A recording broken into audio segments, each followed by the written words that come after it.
Deus do universo psicobiofísico, moral e espiritual, o espírito, por intermédio dos automatismos biológicos gerenciados pela subconsciência, ele cria 76 sextilhões de bactérias para nos ajudar ou ajudar o corpo da ingestão ou da mastigação à excreção no sistema digestivo.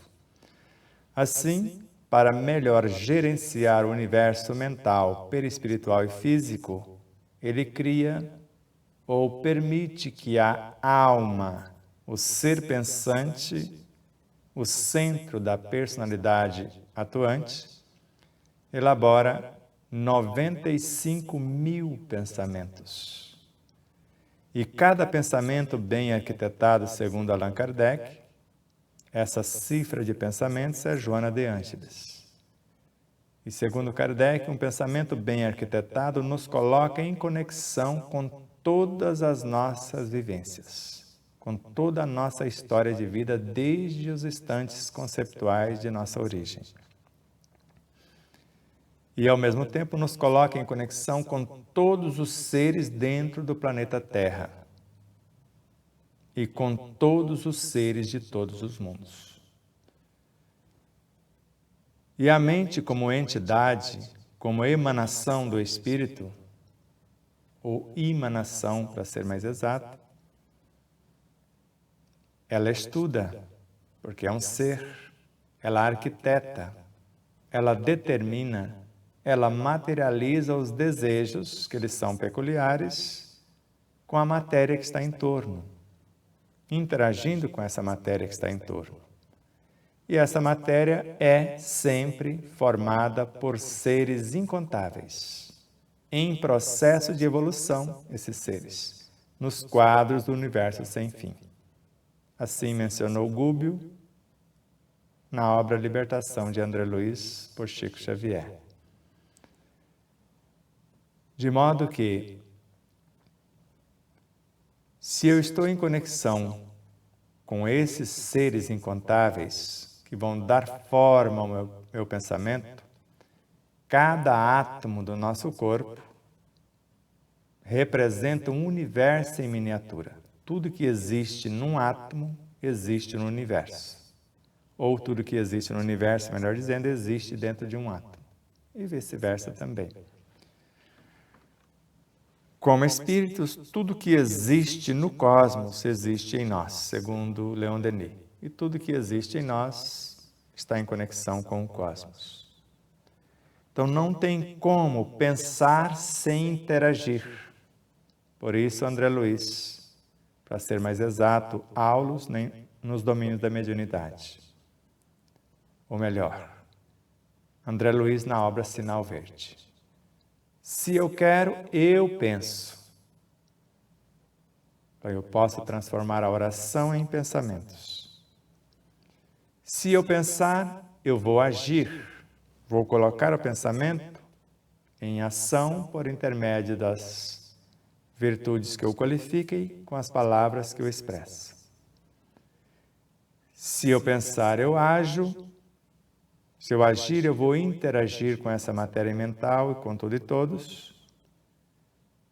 E se eu atrair esses elementos, eu realizo a obra, porque o desejo é uma entidade que vai tomando a forma correspondente por intermédio dessa ação.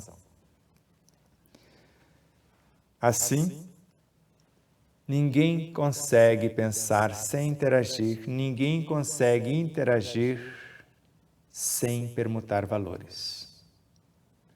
Parte do nosso universo fica na xícara e na água, quando sorvemos.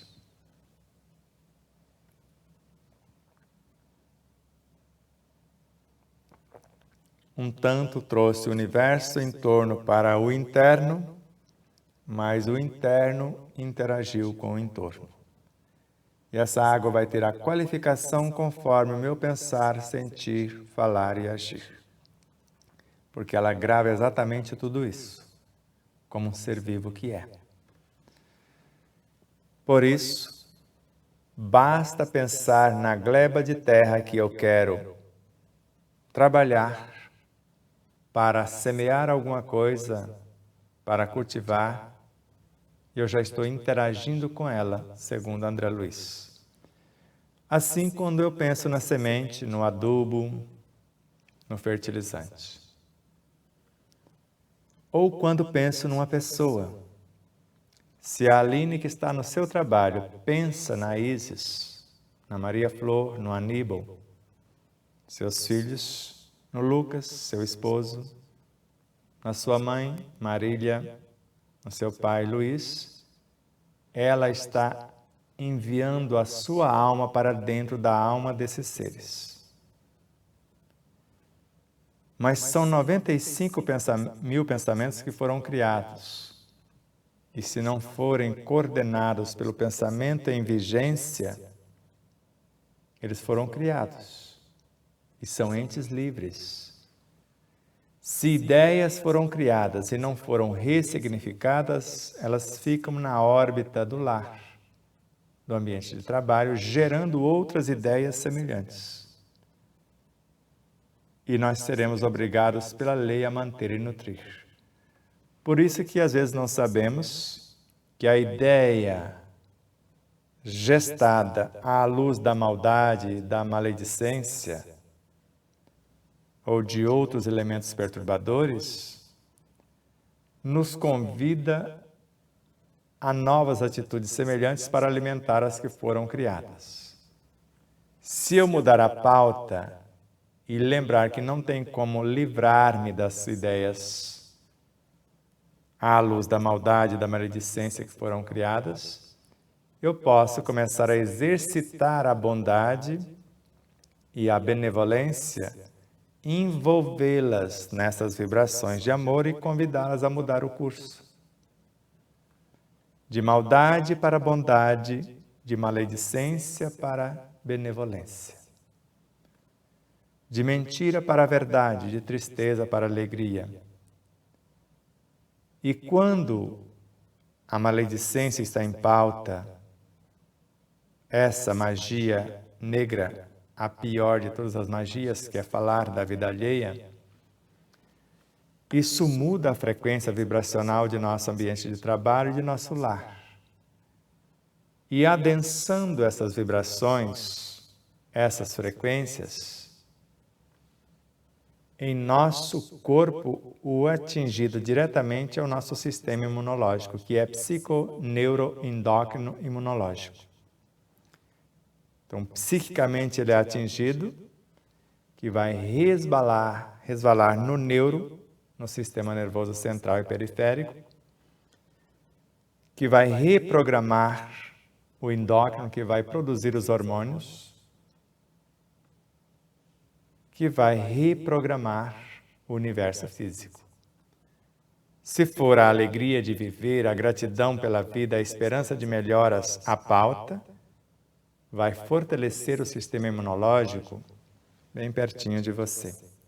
Vai fortalecer o seu sistema imunológico em 300 mil vezes segundo a ciência. Nós podemos sarar de todas as coisas. Mas para o lado contrário não é diferente a cifra. Nós podemos enfraquecer e aí, quando não criamos os vírus, nós abrimos brecha para eles. Por isso as chamadas viroses, quando os médicos, quando o meio científico, acadêmico, ou principalmente na área da medicina, falar viroses é porque eles não sabem quem são, ou o que são esses vírus. Não sabem se são criados pelos seres que estão enfermos ou se estão vindo do entorno. Por isso chamam-se viroses. Porque quando esse vírus torna-se ativo, que pode ser identificado, nós damos o nome de infecção. Normalmente já percebemos o vírus, se assim for, vamos ministrar o antibiótico. E a reação desses seres, ou melhor, a reação do corpo pela presença deles ativo, Ativos é o que nós chamamos de infecção, ou seja, o organismo trabalhando para expulsá-los, para ressignificá-los. E sabendo disso, nós vamos ajudar o sistema imune, erguendo esse sistema imune com a alegria de viver, com a gratidão pela vida, a esperança de melhoras, juntamente com alimentos saudáveis, o lazer, a higiene, a boa música, bons ambientes. E normalmente, ao invés de fazermos isso, já vamos direto para o médico. Vamos direto para o antibiótico, para o anti-inflamatório, para o analgésico. Com o analgésico, nós vamos cessar o efeito, sem resolver a causa. Com o antibiótico, vamos dilacerar todos, porque ele não dilacera somente os vírus, as bactérias. E assim com os anti-inflamatórios. Com o anti-inflamatório ainda é mais terrível. Ele paralisa o trabalho do corpo na expulsão ou ressignificação dos elementos. Não somos contra nada, mas qualquer medicação alopática, homeopática, fitoterápica, não conhecemos nenhuma dessas nessas 3 frequências que trabalhem a causa, somente o alívio dos efeitos ou a paralisação do efeito. Somente a mudança de atitude do ser, consciente dessas permutas incessantes, onde uma mente enferma conecta com outra mente de igual teor e vai materializando a enfermidade. A lamentação é como um ácido corrosivo. Todas as vezes que lamentamos, nós vamos matando o nosso próprio universo psicobiofísico. Por isso, ante qualquer desconforto enfermiço, a parte psíquica ou física, emocional, moral ou espiritual, pensemos nobremente. Elejamos os melhores sentimentos para qualificar o que está sendo pensado. Elaboremos novas ideias, qualificando pensamentos e ideias com esses nobres sentimentos, verbalizando ou mentalizando as atitudes.